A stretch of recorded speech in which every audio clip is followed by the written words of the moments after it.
Good evening, everyone. My name is Paul Young. I'm very active in kind of looking at blogs and different things as policy statements are made by the federal government as well as the opposition parties build up the election. And there was just an interesting, intriguing video that was posted yesterday from Brad Lavigne, who's supposed to be a senior policy campaigner for the NDP government. He made a couple of quick statements on basically Harper is kind of basically trying to promote and cheerlead for Thomas Mulcair. And these are the comments he made. He talked about 400,000 manufacturing jobs. He talked about Mulcair talking about aerospace, automotive, and youth unemployment. Well, he basically said Harper's busy around trying to save jobs on basis of his candidates. So he's going around to the different ridings. Okay, let me take a step back here.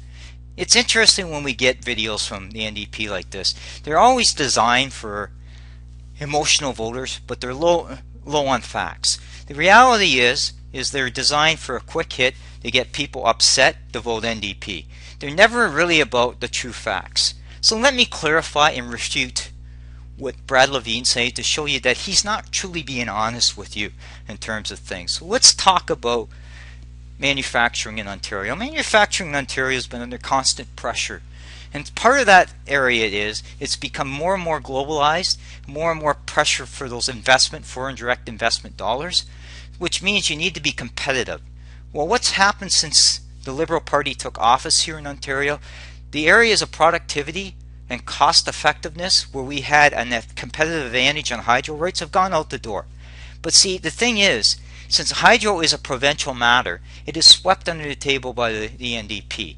They seem to think by creating these innovation funds, and it's funny because they call the Conservative Party for providing these innovation funds as almost treating them as subsidies, and yet they're going to do the same thing. So it looks like to me, by providing their own additional subsidies, and that's what the announcement was from Thomas Mulcair, is basically to offset the bad hydro pricing in provinces like Ontario, also offset the cap and trade, also offset any CPP hike. So in other words, they're trying to basically buy votes by saying they're actually showing that they got some incentive there. The other thing that Mr. Lavigne is missing is that large manufacturers like Chrysler and Bombardier are going to pay higher corporate taxes because Mr. Mulcair is actually going to hike the corporate tax rate from 16% to 17.5%. So where is that in that discussion? It's not.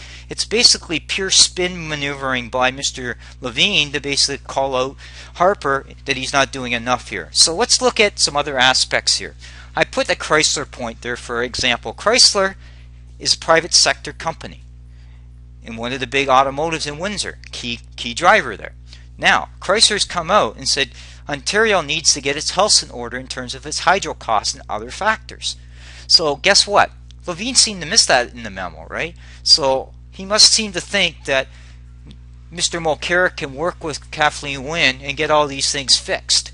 Well, it'll be interesting if that's true. If that's the case, then why did he not make that statement? The next point I want to say is Stephen Harper has been actively involved with automotive from the get-go since he did the bailout. Yes, the bailout was forced by Leighton and the opposition party, but the bailout was done. Harper's been involved with different plants and different options to provide them grants and loans throughout the last 7-8 years. Whether it's been Ford in Oakville, whether it's been Toyota, whether it's been CAMI, whether it's been other organizations, he's been heavily involved with those industries to provide support at any sort of level. Some cases they haven't asked for it, but he's met with them to see what can be done.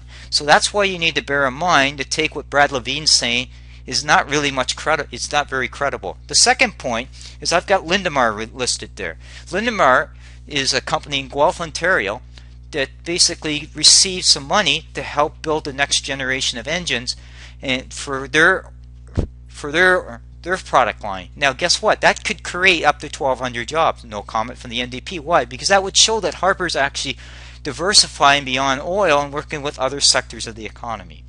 The next point I want to bring up is aerospace.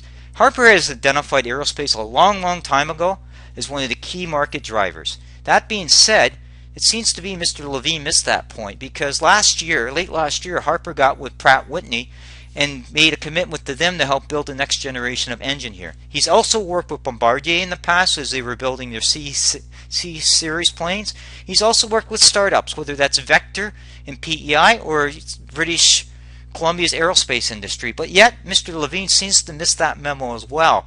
I guess when you don't want to go out and Google Innovation Fund or go Google investment by Harper in the aerospace industry, it's easy to play to the low-informed voter, or you expect that the low-informed voter isn't actually going to go search things and they're going to trust what Brad Lavigne says at face value.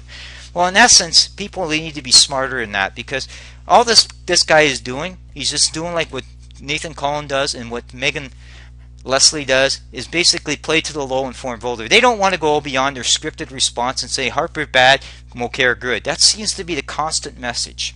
The next point I want to make too as well, he did talk about youth unemployment.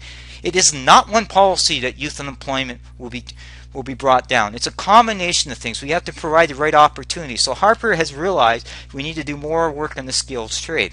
He also realizes through other innovation funds we need to create opportunities for the youth. So that stuff has never been said by the NDP. Why? Because they can't win on Mulcair, on Harper's policies. That what he's doing is being successful at it, right? It's easy to spin the negativity. And one point I'd like to laugh about, and this is funny because as much as Mr. Lavigne talks about aerospace, he seems to miss the point last week, or September 2nd, that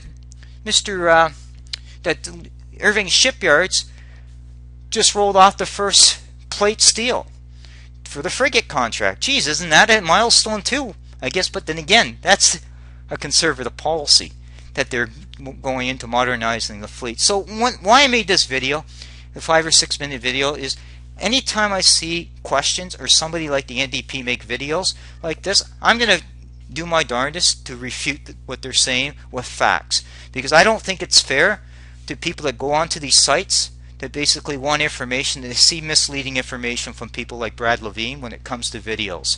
I also believe that this won't change the mind of the hardcore NDPers, because they don't believe anything that doesn't come from from either Unifor, CLC, or even Mulcair. They treat anything from the private sector as lies and deception. That's fine, but the fact is that I provided links here. It's up to the individuals who want to learn a little bit more about the information to go out there and research it. Thank you.